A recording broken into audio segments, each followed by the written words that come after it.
جب امام یہ فضائل بتا چکے تو مجمع میں سے ایک روتا ہوا شخص اٹھا، کہا فرزند رسول میں ہلاک ہو گیا، میں مارا گیا۔ مولا نے فرمایا کیوں؟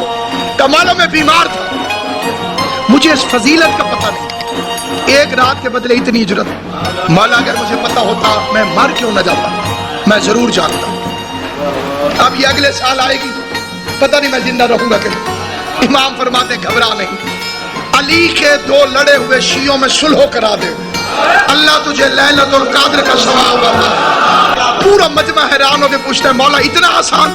فرما علی کے بھوکے شیعہ کو کھانا کھلا دے، چاہے وہ ایک لقمے کے برابر کیوں نہ ہو۔